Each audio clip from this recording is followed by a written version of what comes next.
Donc j'étais toute seule, il fallait doubler les effectifs, donc passer de 15 à 30. Et ensuite toutes les années qui ont suivi, on est passé de 30 à 60 et 60 à 120. On a doublé vraiment chaque année. On avait beaucoup de discussions. Moi je reportais directement au CEO, je travaillais main dans la main aussi constamment avec le CTO. C'était hyper important comme proximité. Tu mesures que certaines variables ne bougent pas, voire diminuent dans le temps et ça c'est positif. Et ensuite tu analyses ce sur quoi tu es doué à une échelle un petit peu plus granulaire.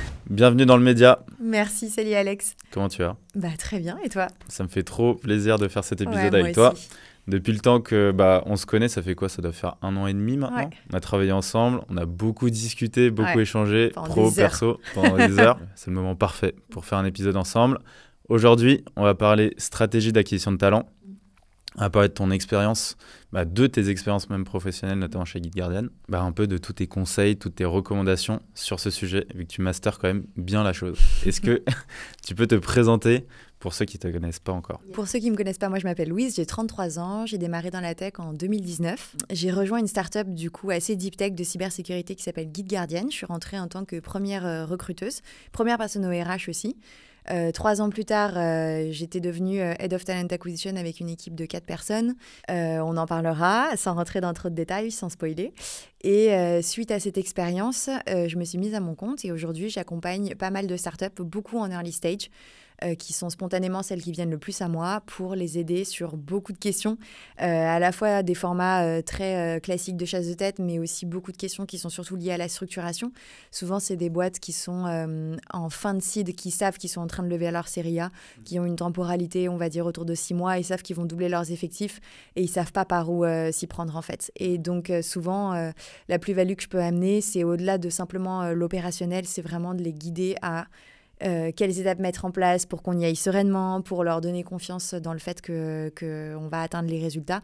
Et voilà, et c'est tous ces enjeux-là que moi, j'adore. Trop bien. Et j'imagine que du coup, tu as forgé quand même pas mal tes compétences grâce à tes expériences, notamment chez Guide Guardian. Et est-ce que tu peux nous raconter un petit peu les enjeux que tu avais pu avoir là-bas, c'est-à-dire construire une équipe, avoir un plan de recrutement. Comment ça s'est fait ? Quels étaient un peu les questionnements que tu avais ? Alors, les questionnements, ils étaient infinis, Alex, je vais être honnête avec toi. J'ai tout appris sur le tas, donc ça a été vraiment à grands coups de lecture, de questions à poser autour de moi. Pour t'expliquer un peu plus le contexte, donc je suis arrivée pile au moment du début de la série A, on était 15 personnes. On avait levé en dollars, il me semble que c'était 12 millions de dollars, donc environ 10 en euros. Donc j'étais toute seule, il fallait doubler les effectifs, donc passer de 15 à 30. Et ensuite, toutes les années qui ont suivi, on est passé de 30 à 60 et 60 à 120. On a doublé vraiment chaque année. Doublé chaque année, quoi. Ouais, chaque année, incroyable. Systématiquement. On avait une team extraordinaire, notamment une team sales aussi extraordinaire, qui fait qu'on a toujours atteint nos objectifs de revenus, ce qui nous a permis de maintenir cette croissance qui était vraiment très intense. Donc voilà le contexte. Je te dirais aussi que 1 an et demi après mon arrivée, on a levé la série B, 44 millions de dollars. Et là, tu passes vraiment dans une autre dimension. Et ça, c'était vraiment hyper intéressant. Je peux vraiment te dire que chaque année, sur ces 3 années, ont eu des thématiques très spéciales en termes de construction d'équipe, en termes de passage à l'échelle de process, en termes de relations aussi que tu peux avoir envers tes founders, envers ensuite ce qui sera ton codir, et puis ton équipe. Donc j'ai grandi aussi en tant que manager, c'était la première fois que je le devenais. C'était hyper excitant. Donc voilà, en gros, si tu veux, la peinture globale de ce qui s'est passé. Et c'est intéressant justement dans ce contexte de grosse évolution de levée de fonds. C'était quoi, selon toi, la relation qu'avait le pôle recrutement avec les enjeux stratégiques business des fondateurs ? Est-ce que tu arrivais à bien t'entendre avec eux ? Est-ce qu'ils arrivaient à considérer justement ce côté recrutement comme quelque chose de clé, d'important en termes de ressources et d'investissement aussi ? Oui. Alors, moi, j'avais une relation assez spéciale avec les founders parce que je les connais tous les deux très bien personnellement. Un est CTO, l'autre est CEO. Aujourd'hui, il y en a un qui a fait une exit. Et les deux sont ingénieurs. Ils viennent tous les deux de Central Paris. Donc, j'ai vraiment été forgée pour travailler avec des ingénieurs, avec une grosse culture du travail asynchrone, une grosse culture analytique qui est hyper intéressante. Donc oui, le recrutement, c'était vraiment vu comme un enjeu ultra stratégique. J'étais très attendue sur le sujet. Quand on n'arrive pas à recruter, c'est très anxiogène pour les founders. Et du coup, on avait beaucoup de discussions. Moi, je reportais directement au CEO. Je travaillais main dans la main aussi constamment avec le CTO. C'était hyper important comme proximité pour comprendre ensemble ce qui fonctionne pas et améliorer beaucoup de choses. En fait, construire ton plan de recrutement, c'est vraiment quelque chose de très stratégique. Tout part de là, en fait. Ton plan de recrutement, il est toujours représentatif des enjeux business que tu souhaites atteindre. En fait, quand tu construis une équipe, tu construis une workforce qui va délivrer sur des objectifs. Donc, tu dois construire une équipe qui est cohérente avec ce que tu veux atteindre. Et souvent, on ne t'apprend pas à être founder, on ne t'apprend pas à connaître ton marché par cœur. Nous, on vendait aux États-Unis depuis la France, donc c'était complètement atypique. Ça a complètement impacté notre stratégie de recrutement. Il nous fallait beaucoup de personnes bilingues. Ce qu'on faisait, c'était très technique, donc il nous fallait beaucoup d'ingénieurs, y compris dans des équipes marketing, commerciales. Et on a beaucoup fabriqué des profils. Et en fait, les plans de recrutement, si tu veux, qui m'étaient communiqués, ils étaient essentiellement construits par mes founders. Par les founders, c'est eux qui construisaient le plan. Okay. Pour moi, en fait, c'est leur responsabilité. Dans le sens où, en tant que fondateur, c'est toi qui connais mieux que personne ta stratégie, ton marché et là où tu veux emmener ta boîte. Après, dans la fine maille, dans le niveau de seniorité des personnes que tu veux recruter, les job titles exacts, les scopes de responsabilité, etc., tu as beaucoup de co-construction. C'est normal de ne pas avoir des réponses tu vois, à tout. Quand on devait, par exemple, construire l'équipe marketing, à l'époque, je me rappelle très bien, on a passé un confinement entier à analyser tu vois, tous les organigrammes des boîtes les plus proches et les plus comparables de nous, qui étaient beaucoup des boîtes américaines, pour comprendre exactement quels étaient les job titles, comment on répartissait les missions entre les différentes personnes. Tu vois, quand tu construis une équipe sales, par exemple, c'est assez facile. En fait, toutes les équipes qui ont des objectifs chiffrés, comme les équipes de recrutement, les équipes sales, tu sais que tu dois mettre X nombre de comptes exécutifs pour générer X nombre d'ARR signés. Pareil pour ton équipe de lead gen si tu en as une, etc. Mais pour d'autres fonctions comme l'équipe marketing, par exemple, c'est plus challenging, tu vois.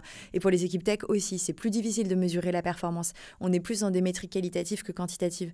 Du coup, quand tu construis ton plan de recrutement à l'année, c'est une vision en fait parfaite de tout ce qu'il faut que je mette comme compétence dans une boîte pour atteindre les résultats finaux, sachant qu'à la fin, c'est toujours ton ARR. Enfin, nous, on était sur un business de SaaS, un business model SaaS qui compte. Et donc, moi, mon job en tant que Head of Talent Acquisition, c'est d'être vraiment architecte de cette vision. En fait, moi, je vais recevoir, si tu veux, la big picture. On va la co-construire ensemble quand c'est nécessaire et quand ils ont besoin d'aide en plus. Et ensuite, ça va être mon job de m'assurer que ensuite, je vais construire, si tu veux, toute la stratégie d'acquisition nécessaire pour qu'on arrive à nos fins, en fonction du coup des ressources qui sont à ma disposition. Donc, j'ai des contraintes et des opportunités que je vais leverager et ça va me permettre d'avoir une vision claire sur comment on va y arriver à cet objectif. Et le plan de recrutement, du coup, il est fixé du coup à l'année ou est-ce que tu as des checkpoints, par exemple, par trimestre, par quarter ?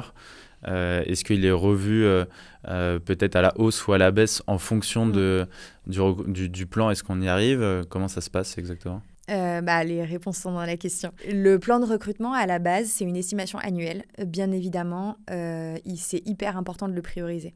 Donc, ne serait-ce que par souci de priorisation de tes efforts, tu le divises par quarter. Ça, c'est hyper important. C'est vraiment très important d'accepter de ne pas avoir le FOMO et de ne pas regarder ce qui arrive au quarter d'après, mais de se dire déjà, on va valider ce quarter. Et ensuite, ce qui est intéressant de savoir, moi, c'est pour ça que je demandais toujours la vision à l'année, je savais très bien qu'elle changerait, mais parfois, tu rencontres des talents qui correspondent à un poste que tu as prévu d'engager sur le quarter suivant. Et donc, tu peux, comme ça, cocher des cases un petit peu en avance d'une façon opportuniste, et ça, c'est souhaitable. Mais effectivement, également, en fonction des résultats de l'entreprise, en fonction de la dynamique de ton marché, et des marchés qui sont hyper nouveaux, qui sont hyper dynamiques, sur lesquels, d'un coup, tu vas devoir, je sais pas, piloter un peu ta stratégie pour être plus compétitif, plus défensif, changer quelque chose. C'est souhaité, en tout cas, c'est souhaitable de te laisser cette opportunité d'y arriver.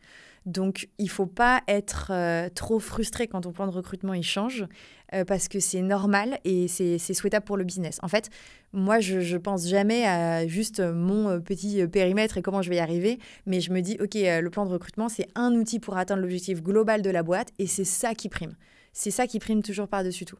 Donc oui, on passe des checkpoints, comme tu dis, par quarter. On revoit ses objectifs mais c'est jamais des reviews énormes. Je peux te dire qu'il y avait toujours plus ou moins 15% de volumétrie qui s'ajoutait ou se retirait. On changeait quelquefois quelques job titles ou quelques niveaux de seniorité qu'on avait prévus parce qu'on se rend compte de son marché quand on interviewe des candidats, on se rend compte de certaines choses qu'on n'avait pas forcément anticipées avant. Et on a besoin de cette flexibilité. Trop bien. Et ce que je comprends, c'est qu'il y avait vraiment cette importance stratégique sur la partie recrutement et c'était un enjeu complet pour l'évolution de la boîte. Donc c'est génial parce qu'il y a beaucoup d'entreprises où c'est pas le cas, où il n'y a pas cette sensibilité-là. Comment tu fais pour faire en sorte que cette vision stratégique et ce plan que tu as en tête se soit exécuté de manière opérationnelle et que les équipes suivent? Est-ce que tu as des indicateurs justement pour les équipes? Comment ça se passe du coup concrètement dans l'opérationnel après? Alors effectivement, ça va être assez intimidant quand tu vois les objectifs à atteindre. Ce qu'il faut bien comprendre, c'est que ça se fait au fur et à mesure. Tu vois, les plus gros plans de recrutement que j'ai pu gérer, c'était autour de 70 personnes à recruter sur une année. On n'y est pas arrivé du jour au lendemain. C'est pas la première année qu'on fait ça. Donc déjà, il y a des choses qui se mettent en place et tu as le temps quand même de co-construire. Encore une fois, quand tu passes de 15 à 30 personnes, c'est pas du tout la même chose que de passer de 60 à 120. Donc tu as eu le temps de mettre les premières pierres à l'édifice de ta construction. Donc généralement, quand tu arrives seul, quand tu démarres seul, tu vas déjà commencer par te familiariser avec les gens qui sont à l'intérieur et qui vont être vraiment tes partenaires, qui vont vraiment t'aider à atteindre ces objectifs. Tous nos hiring managers, comme on les nomme, qui sont toutes les personnes qui prennent part au recrutement, qu'importe leur niveau de seniorité, qu'importe leur niveau de contribution dans la boîte, c'est des alliés en fait. Faut pas les voir comme des contraintes, comme des personnes qui vont te mettre des bâtons dans les roues. Et donc tu vas déjà souvent commencer par construire le plus bas pour moi, c'est déjà commencer par mettre en place une méthode d'entretien structurée. Pour avoir confiance dans ton process, bien réfléchir à tes business case et à tes tests techniques, apprendre à fonctionner en équipe. Une fois que tu as déjà appris à fonctionner en équipe, je pense que c'est un gros morceau de fait. Ensuite, tu vas commencer à réfléchir d'une façon plus stratégique en termes effectivement de stratégie d'acquisition de candidats. Tu en as plusieurs des canaux pour acquérir des candidats. Qui sont à ta disposition. Tu as l'inbound, donc tes candidatures entrantes, l'outbound, ta chasse, le referral, donc toute ta cooptation que tu vas mettre en place, tes stratégies d'acquisition payantes. Donc ça peut être des ads, nous on n'en a jamais fait, ou les agences, les chasseurs de tête externe avec lesquels tu vas travailler. Et tu as aussi les stagiaires qui peuvent être une ressource aussi hyper intéressante pour une entreprise suivant la façon dont tu recrutes. Et qu'est-ce qui a mieux marché justement dans ce que tu as pu mettre en place? Ça dépend des étapes. Ça dépendait des étapes. Est-ce que, par exemple, sur les premières étapes, quels étaient les bons leviers au début que tu utilisais, les stratégies, et comment ça a évolué avec le temps? Alors en fait, au début, tu leverages toujours ce dans quoi, t'es bon et ce dans lequel tu dépends le plus. Au début, et c'est vraiment classique pour toutes les startups, tu fais beaucoup de chasse de tête parce que personne ne te connaît. Tu te fais aider aussi de sources de recrutement externes et surtout, tu mets en place une très bonne stratégie de cooptation. C'est hyper important. Il faut savoir que c'est pas parce que tu vas verser des primes extraordinaires que les gens vont coopter plus. Si tu doubles le montant de la prime, tu vas pas doubler le nombre de cooptations qui sont à être faites. Vraiment, c'est un mythe. Ce qu'il faut, c'est que les gens se sentent vraiment bien, qu'ils comprennent exactement ce qu'on veut recruter, quand on veut le faire, et ensuite leur mettre les bons process en place et le pied à l'étrier pour qu'ils passent à l'action. En fait, c'est vraiment passer de l'inertie à l'action qui est le plus difficile. Donc, t'as pas plein de petits tips and tricks à mettre en place. Donc au début, on se reposait beaucoup sur la chasse et beaucoup sur des plateformes et cooptation. Et puis petit à petit, dans le temps, au fur et à mesure que les objectifs ont grandi, je pouvais plus tout faire toute seule. C'était absolument impossible. Du coup, il a fallu commencer à recruter une équipe. Donc les personnes dans mon équipe ne sont pas arrivées tous en même temps, ils sont arrivés au fur et à mesure. Je me rappelle que l'année de la construction de mon équipe, je crois que j'ai dû passer 1 an entier en onboarding parce qu'ils arrivaient tous au compte-gouttes. Et j'avais pris le parti de recruter que des recruteurs seniors à qui je ne vais pas apprendre le métier de recruteur. Par contre, je vais leur apprendre l'écosystème dans lequel on était. Qu'est-ce que c'est que la cybersécurité? C'est quoi les postes qu'on recrute à l'intérieur? Comment nous, on est différents des autres? Plutôt pitcher la boîte comme... c'est-à-dire le produit, comment on est perçu à l'extérieur, mais aussi leur expliquer le fonctionnement interne. Quelle est la relation qu'on a avec les managers en intérieur, avec le CODIR qu'on a construit aussi. Et donc, tu vois, petit à petit, tu mets en place ta méthode d'entretien structurée.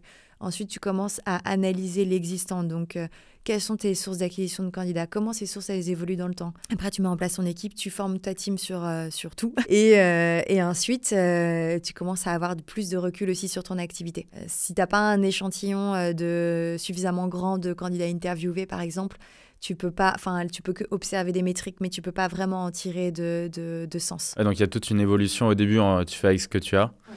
Tu fais avec ta personne et puis avec du coup des aides externes, on va dire, job board, cabinet de chasse de tête. Puis après, tu internalises la compétence. Ouais. On les fait monter en compétences au final pour s'assurer de moins faire appel du coup à des ressources externes. Pas nécessairement. Pas forcément nécessairement dans ton cas. Okay. En fait, il faut vraiment être capable de leverager les moyens qui sont à ta disposition. D'accord. Donc, on n'a pas tous les mêmes budgets, on n'a pas tous les mêmes sensibilités, on n'a pas tous accès aux mêmes ressources. En fait, c'est là où je trouve que le parallèle entre les recruteurs et la fonction sales s'arrête.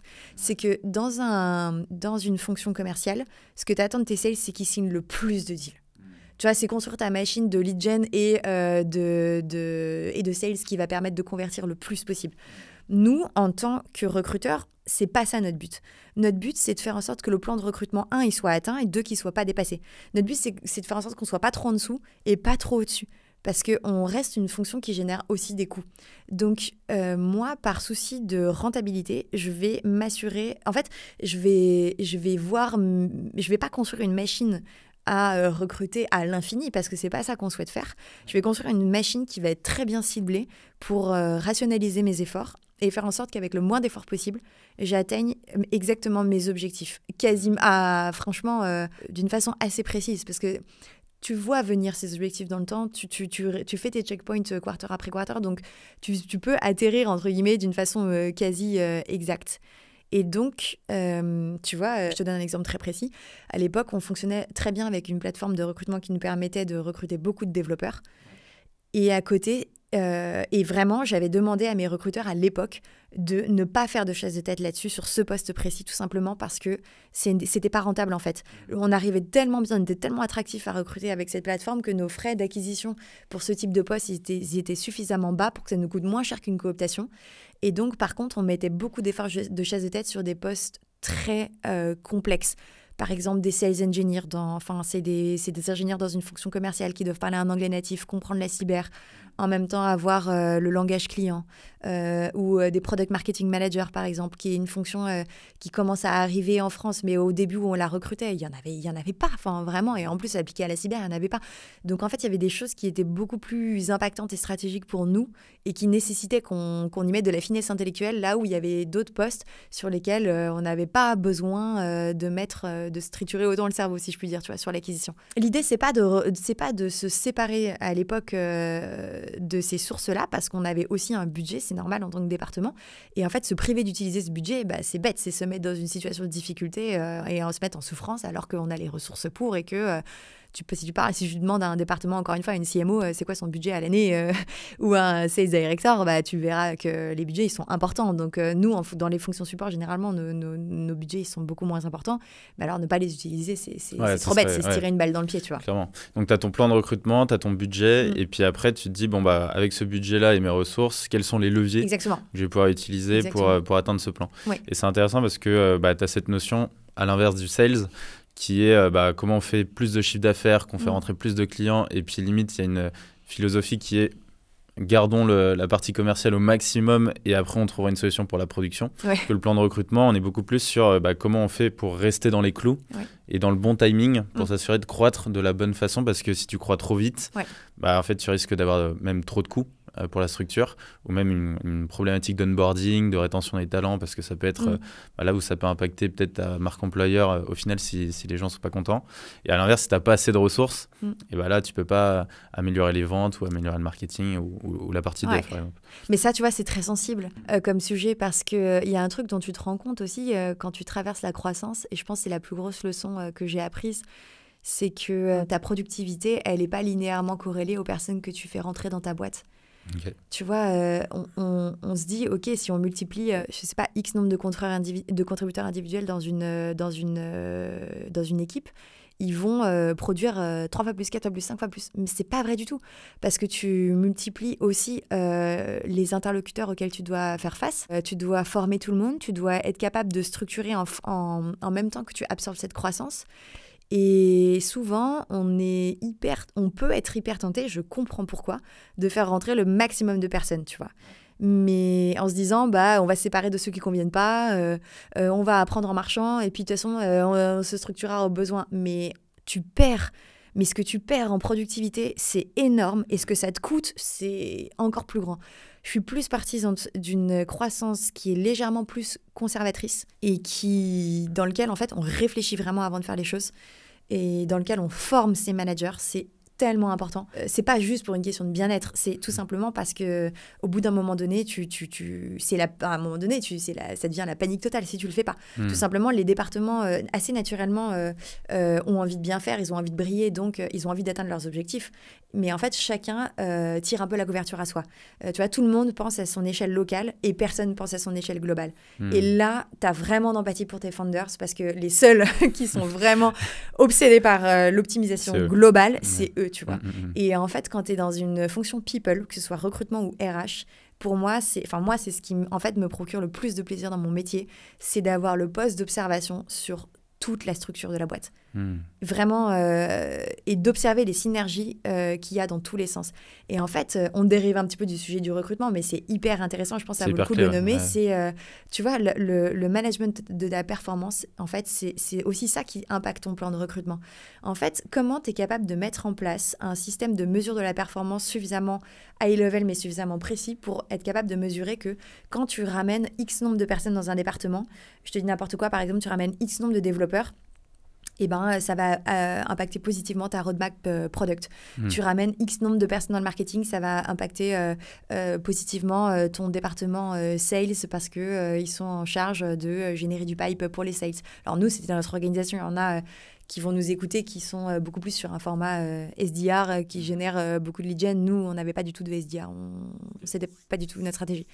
Petite parenthèse refermée, mais en fait, tu es toujours en train de balancer, d'analyser comme ça, est-ce que mon intuition, en fait, est-ce que mon plan de recrutement, c'était la bonne intuition ? Est-ce que en ramenant ce nombre de people dans tous ces départements-là, j'arrive au résultat espéré ? Et il n'y a que en le faisant que tu t'en rends compte.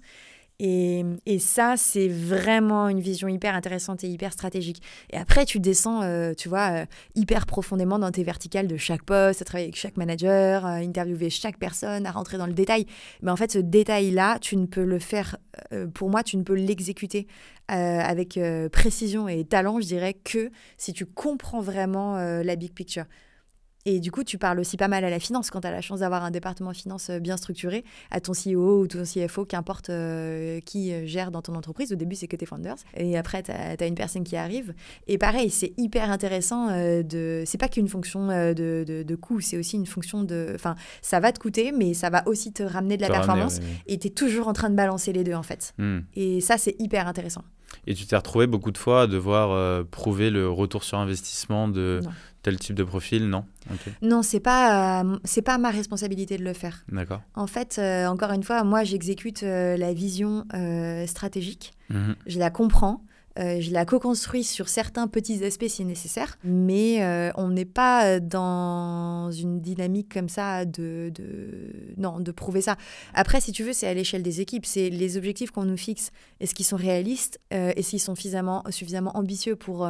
atteindre nos objectifs pour lever la série suivante, voire la dépasser. Et ça, après, c'est qu'à l'échelle des équipes que tu le vois, okay. Bien sûr. Et y compris pour nous, tu vois. Moi, si on me donne des objectifs, mon job, en tant que junior, je vais avoir envie, pareil, tu vois, de faire plaisir. Donc, je vais donner mon max, quitte à me mettre dans le rouge et à travailler comme une dingue pour atteindre mes objectifs.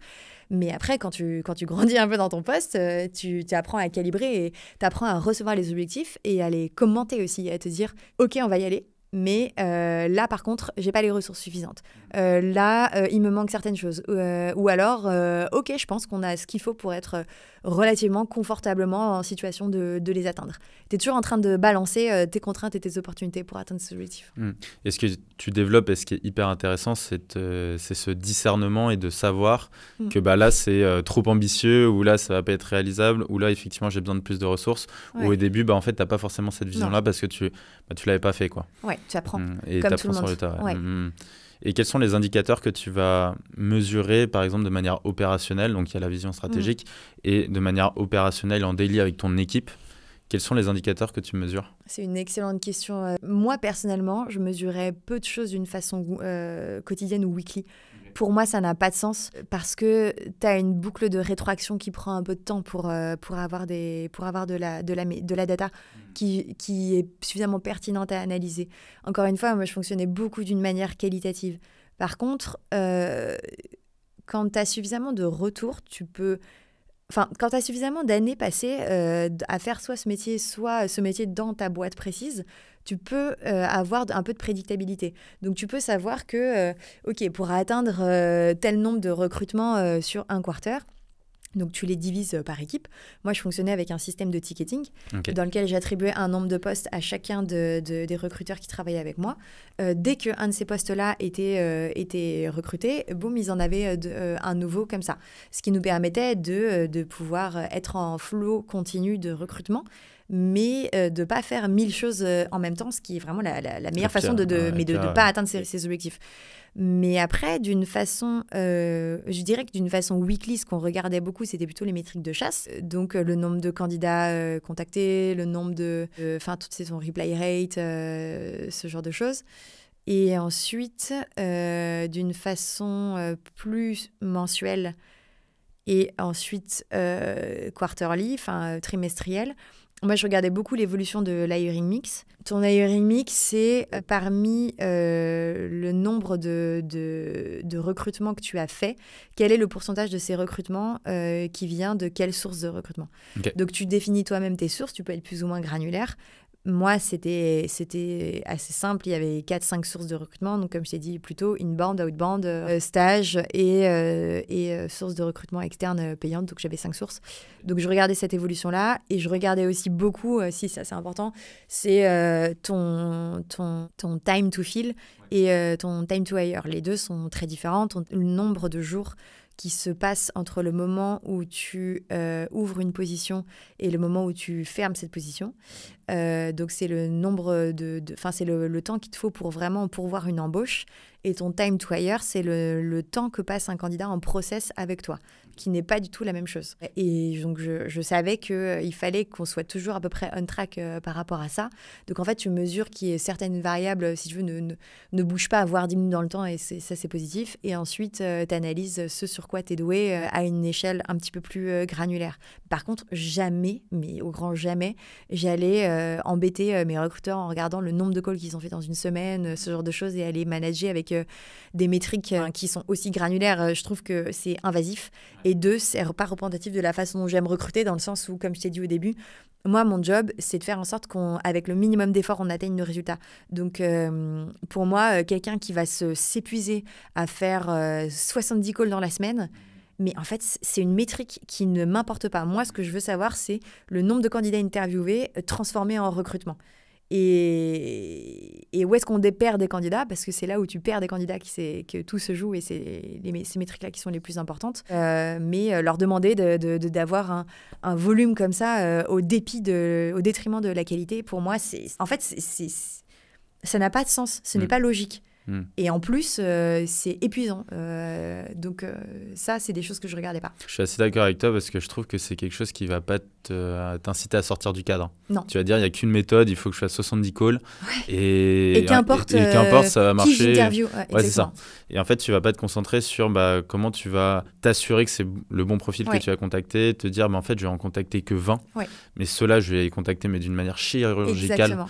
Pour m'assurer d'avoir du coup un indicateur clé qui va être par exemple le nombre d'entretiens par mois que je vais effectuer avec les bons candidats et puis après tes taux de transfo. Et ce que j'aime bien aussi entre la différence entre time to fill et time to hire, le time to fill, tu sens que c'est toute la partie sourcing aussi qui est impactée parce que c'est l'ouverture du poste jusqu'à sa fermeture. Et donc, c'est toute cette période-là. Et le time to hire, ça va être ton process avec l'hiring manager, avec toutes les personnes aussi dans l'organisation. Et donc là, tu vois que tu as d'autres leviers à améliorer par rapport à ces indicateurs qui sont clés. Oui, bien sûr. Donc, nous, on aime bien effectivement les taux de réponse aussi. C'est assez important pour nous. Et les taux de no-show, en tout cas, toutes les personnes qui ne vont pas arriver aux entretiens. Nous, c'est très rare. Ça, vraiment, c'est sur les doigts d'une main. Mais... Après, tu vois, je veux pas que mon message entendu soit uniquement de faire que du qualitatif à 100%. En fait, je considère que quand tu fais de ton sourcing, par exemple, il faut être capable de savoir faire les deux très bien, tu vois. Il y a des approches que tu vas avoir qui vont être très dans la dentelle, très personnalisées, etc. Et c'est souhaitable de l'avoir. Et d'autres approches qui vont être légèrement plus volumiques, mais pareil, que tu vas faire toujours d'une façon intelligente et bien rédigée, bien construite. En fait, il faut toujours comprendre pourquoi on fait les choses et avant de les faire. C'est hyper important. Je passais beaucoup de temps, tu vois, je me rappelle, enfin tu me rappelles des souvenirs en discutant, tu sais. Au début de chaque année, je présentais à mon équipe la roadmap de l'année. Donc il y avait un ensemble de choses. C'était pas juste une volumétrie de recrutement. Le plan de recrutement, c'était une thématique, mais il y en avait beaucoup d'autres. On parlait beaucoup d'expérience candidat, on parlait d'efficience de nos process à nous, des outils qu'on allait mettre en place. Il y avait toute une somme de choses. Je voulais vraiment qu'ils comprennent quelle était ma vision et qu'on y aille tous ensemble. Et ensuite, d'une façon plus quarterly, on analysait le pourcentage d'atteinte de là où on en était. Qu'est-ce qu'eux, ils avaient aussi envie de faire et de mettre en place à l'intérieur de l'équipe. Tant que les résultats, les premiers résultats étaient atteints, j'avais pas de problème, on pouvait faire plein de choses, au contraire, c'est hyper positif. Et en fait, je leur disais j'essayais toujours de leur expliquer, et en fait, je le faisais aussi à une échelle codir et à une échelle de boîte, pourquoi on fait les choses et comment on va y aller.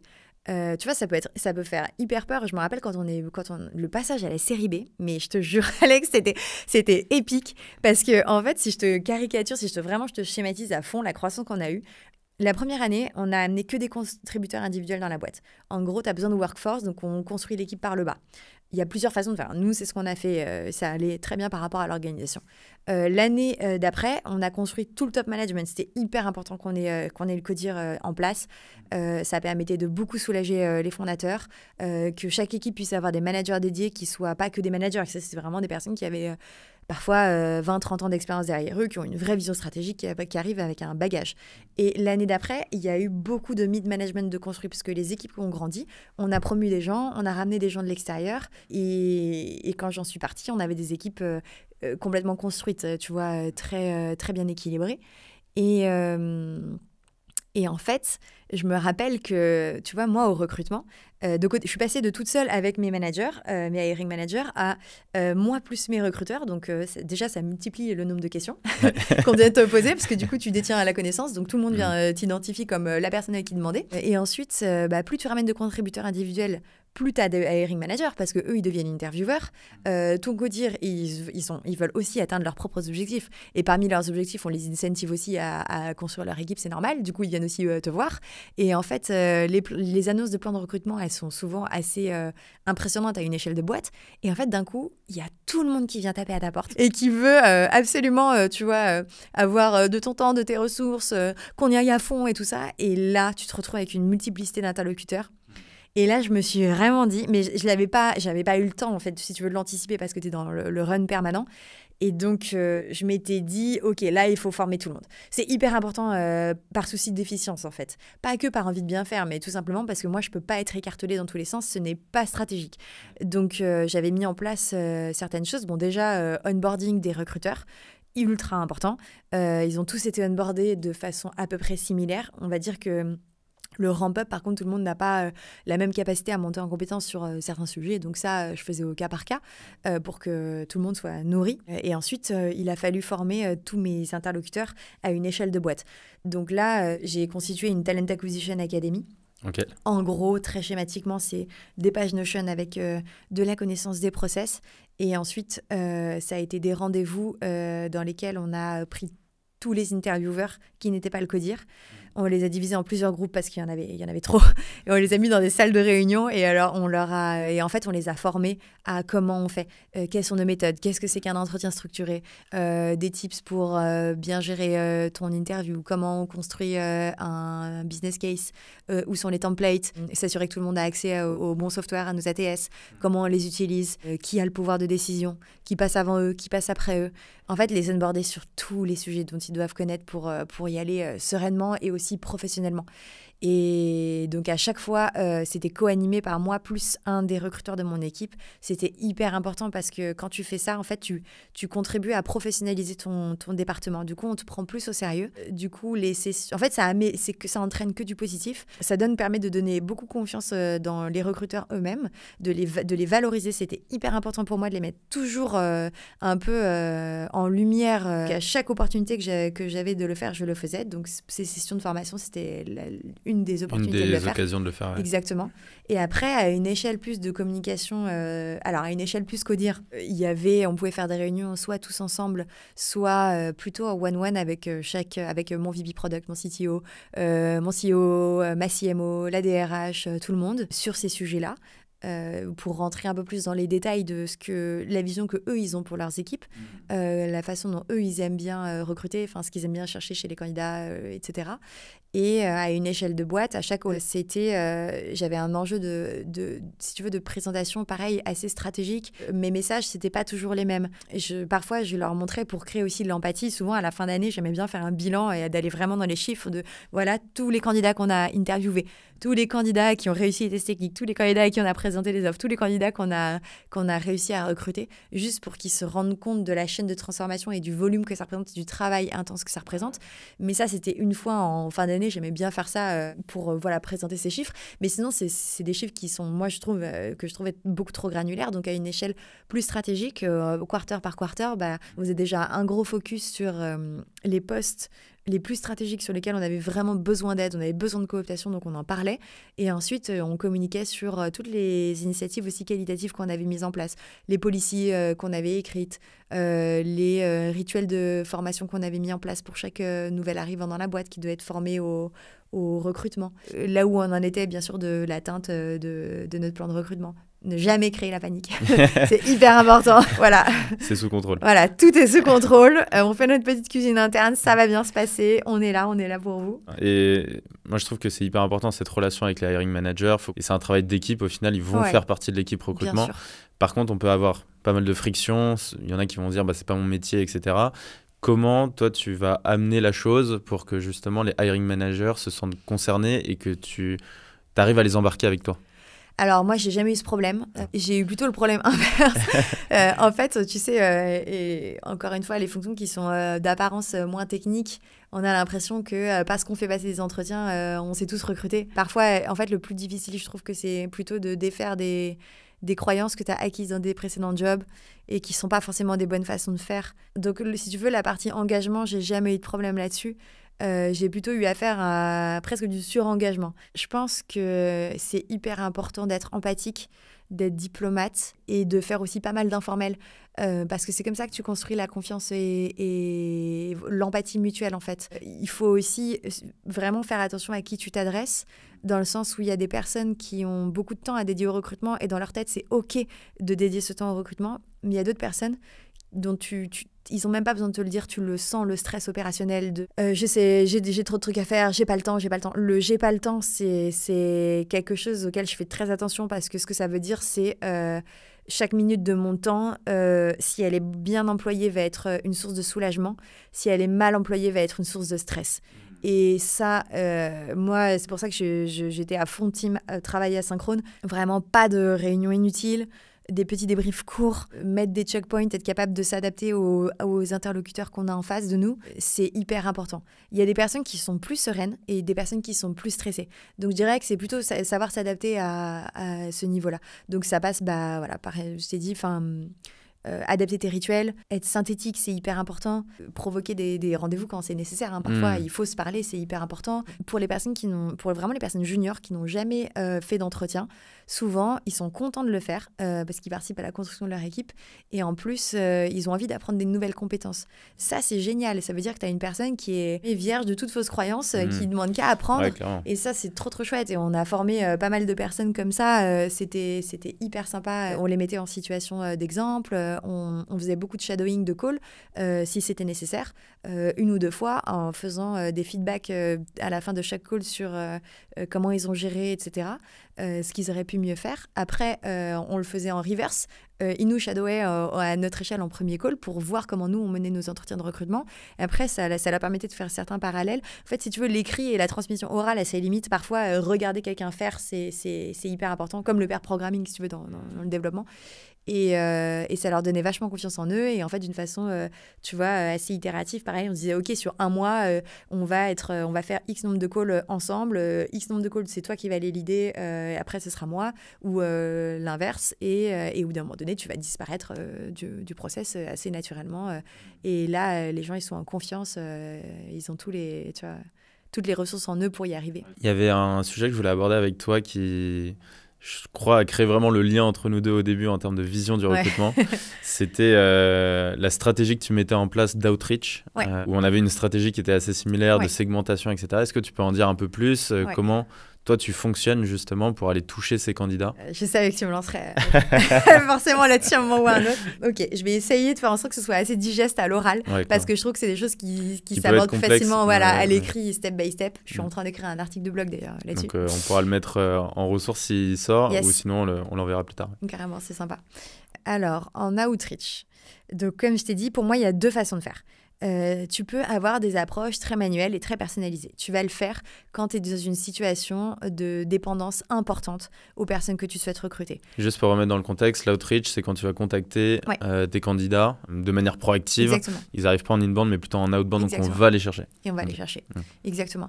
Donc tu peux aller les chercher de plein de façons différentes. Quand tu as une situation de dépendance forte aux personnes que tu dois recruter parce que tes candidats que tu souhaites aller chercher sont rares, ils sont convoités, courtisés, et donc il faut te démarquer. Donc tu vas typiquement avoir une approche beaucoup plus dentelle, donc je rentrerai dans les détails après. Soit les candidats, la cible à laquelle tu parles, c'est une cible dans laquelle tu as beaucoup plus de personnes, tu as un peu moins de contraintes, et donc tu peux te permettre d'avoir une approche un petit peu plus volumique. Donc, je vais d'abord commencer par celle-ci. Donc, il faut déjà comprendre dans quel scénario on est. C'est important. On ne se lance pas dans l'outreach comme ça. Moi, j'ai développé une méthode maintenant assez carrée, assez bête et méchante. Donc, je prends un exemple. Je recrute n'importe quoi, un Customer Success Manager pour mon équipe. Je vais déjà commencer par comprendre à quoi ressemble le CSM parfait pour moi. C'est pas le même que pour une autre boîte. Je vais établir une stratégie de sourcing. Donc, une stratégie de sourcing, c'est pas juste des filtres sur LinkedIn. C'est plus que ça. C'est comprendre où est-ce qu'elle est ma cible, comment elle s'appelle. Elle peut avoir plein de synonymes. Et est-ce que c'est celle-ci exacte qu'on va aller chercher.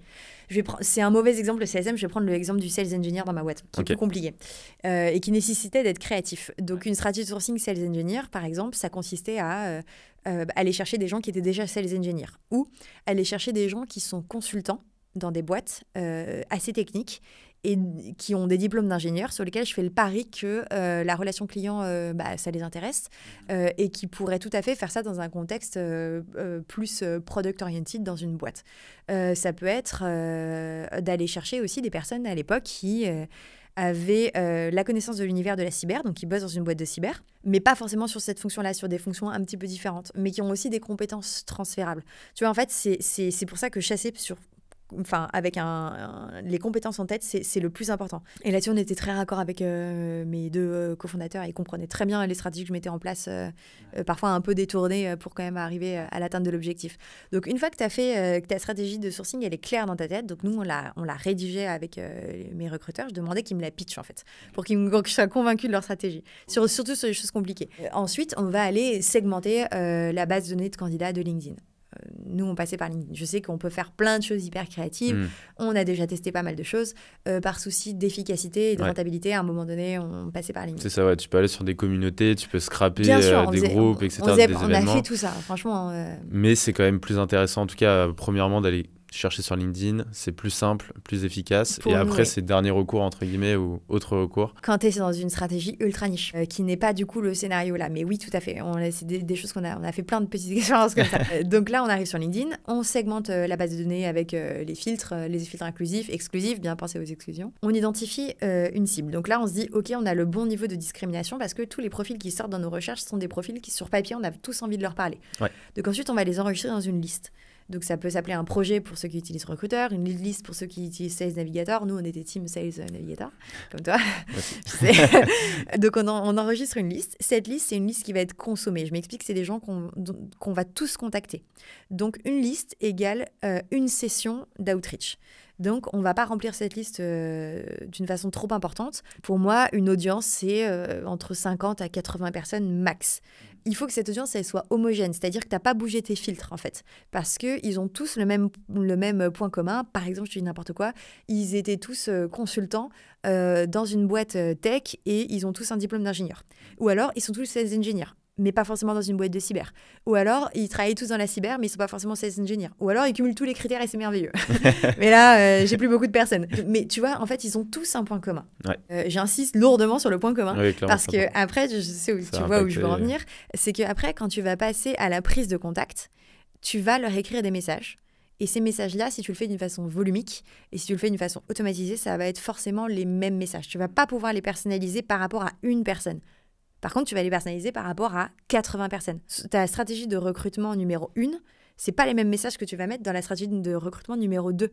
Parce que ces messages-là, moi je prends toujours le parallèle avec une publicité. Tu es chez toi, tu ouvres ta boîte aux lettres, tu reçois des pubs.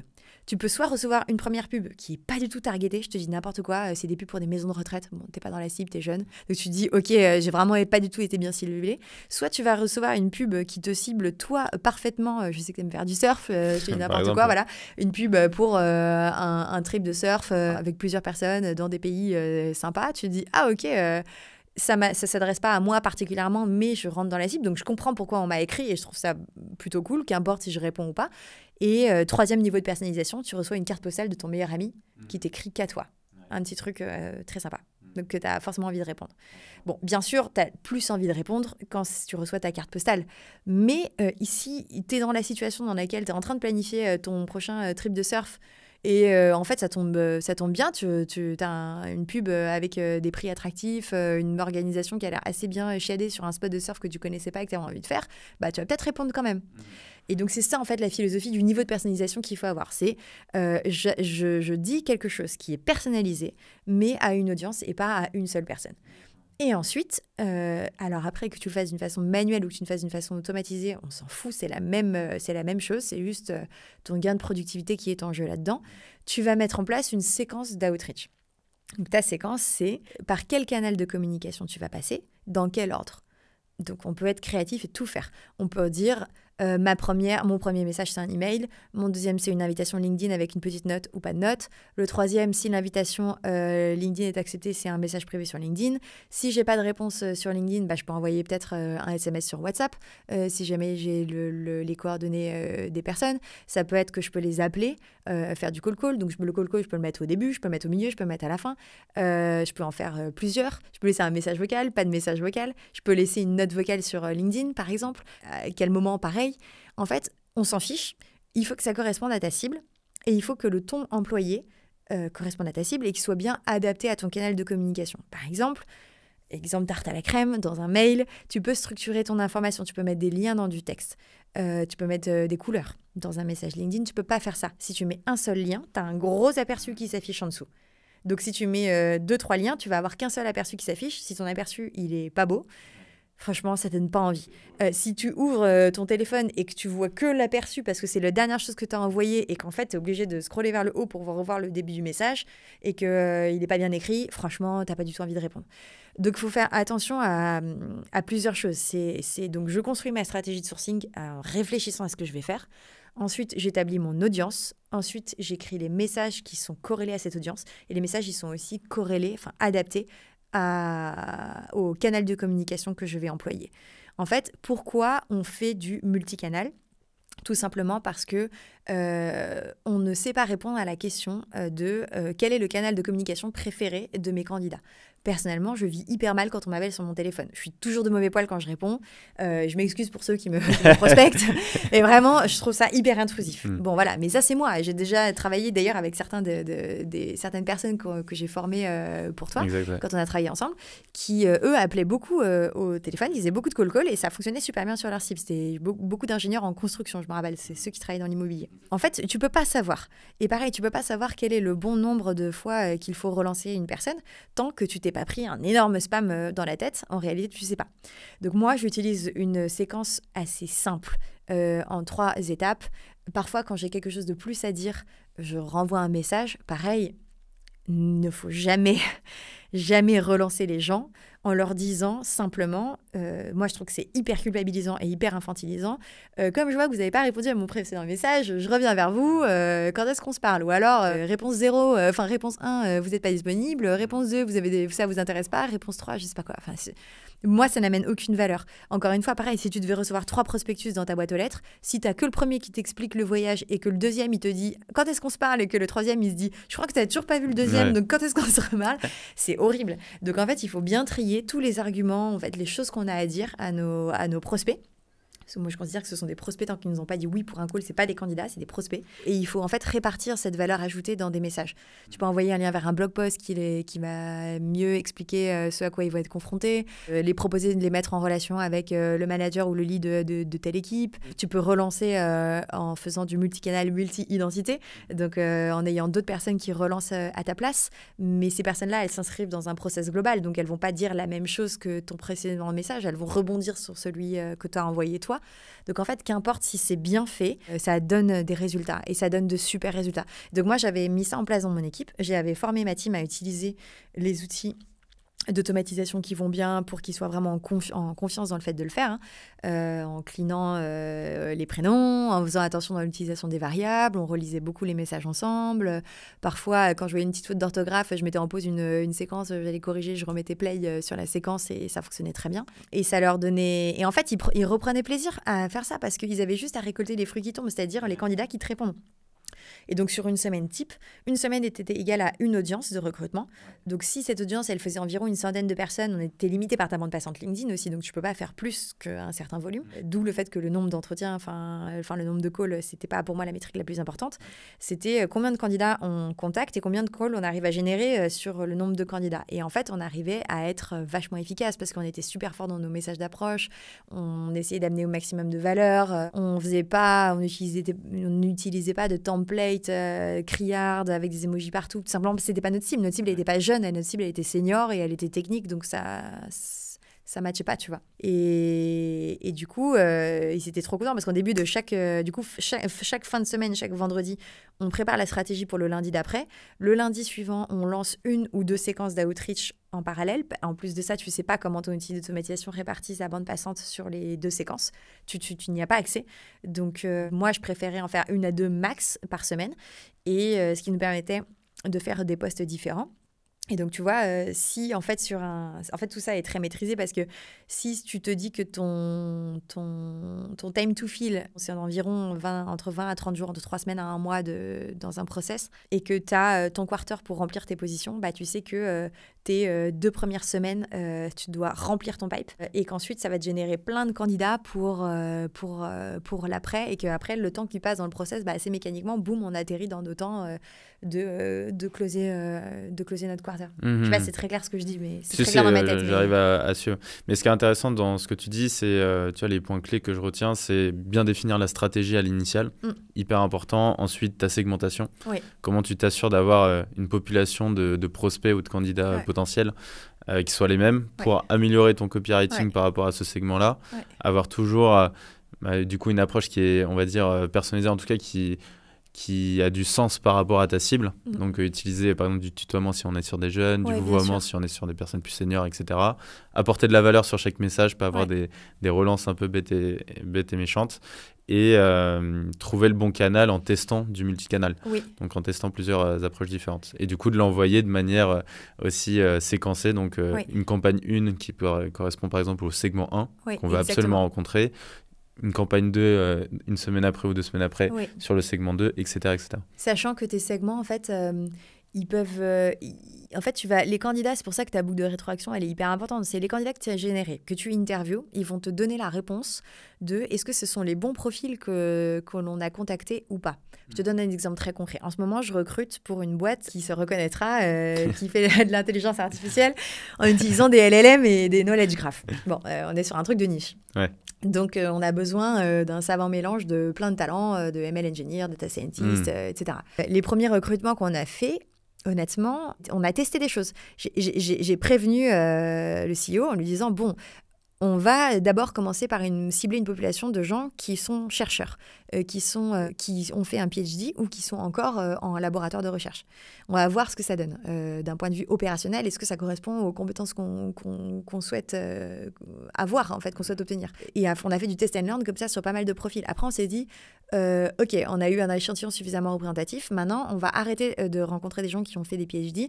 On va rencontrer des gens qui ont fait des top écoles d'ingé. On va élargir le champ de recherche. Donc, je regardais beaucoup d'écoles plutôt européennes, internationales, qui sont aussi présents, qui ensuite ont voyagé, enfin qui sont présents à Paris, mais en tout cas qui ont fait des écoles renommées ailleurs et qui ensuite ont eu un passage en start-up pour voir d'un point de vue compétences, culture, comment on se situe par rapport à ça. Et en fait, on itère tout le temps surtout sur les trucs compliqués, qui moi j'adore parce que c'est ce qui me challenge le plus mentalement, c'est faire des hypothèses de où se trouvent les compétences vraiment, et c'est pour ça on s'en fout du job title, c'est vraiment les compétences que tu recherches.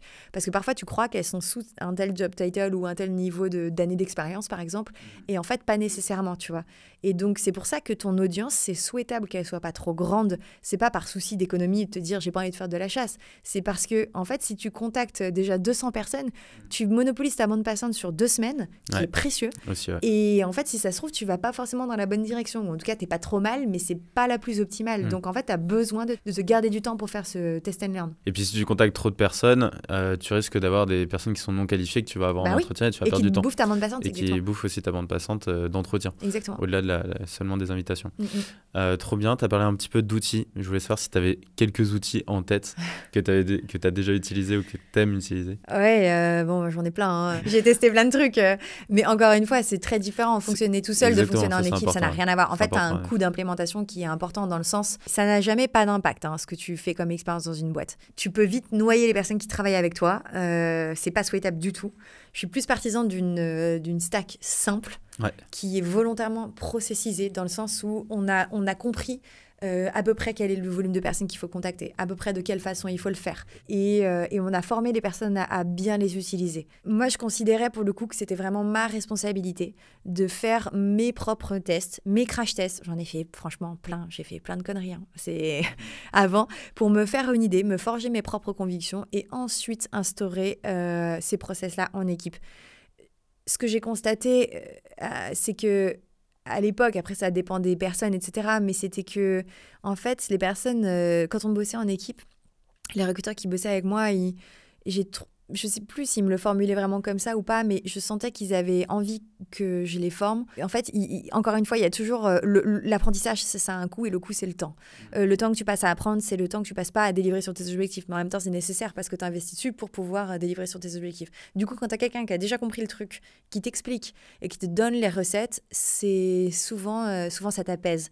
Surtout que les outils un peu de growth, les personnes recruteurs sont pas du tout à l'aise avec. Donc, c'est bien d'avoir fait des expériences en amont.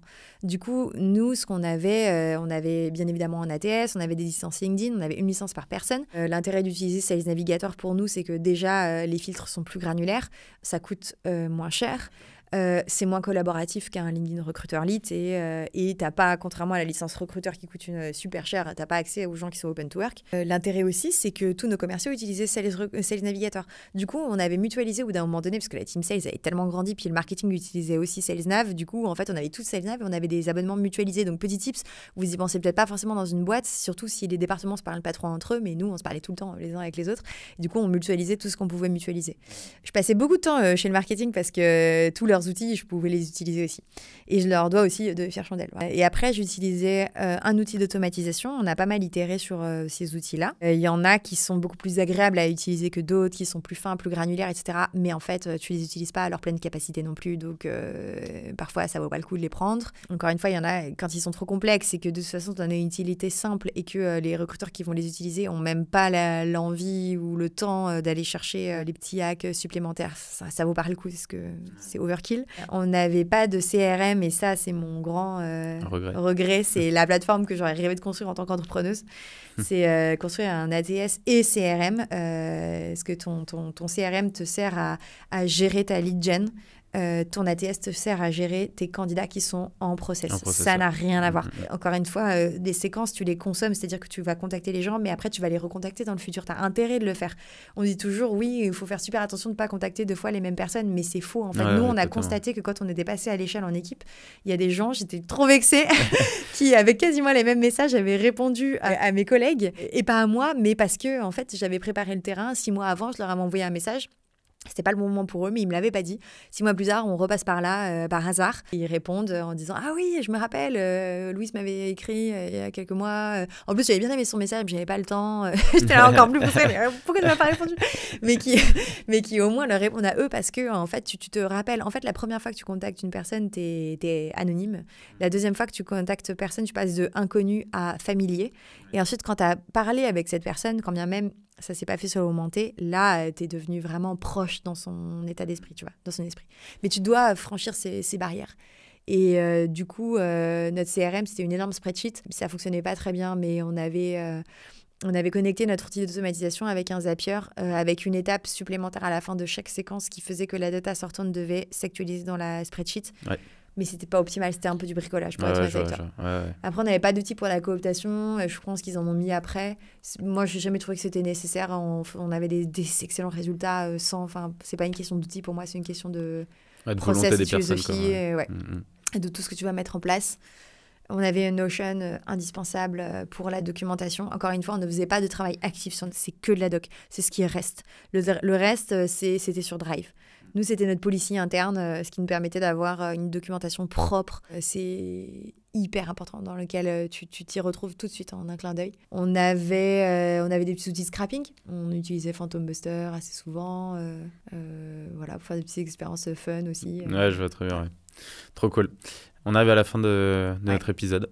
Et déjà, c'est passé hyper vite. Ouais, en vrai, c'est passé trop vite. Et on pourrait parler pendant des heures et des heures. On fera peut-être un autre épisode... On refera quand tu veux. Pour faire la suite. Les dernières questions que je voulais te poser, la première, c'était quelles sont les ressources que tu as lues, vues, entendues récemment.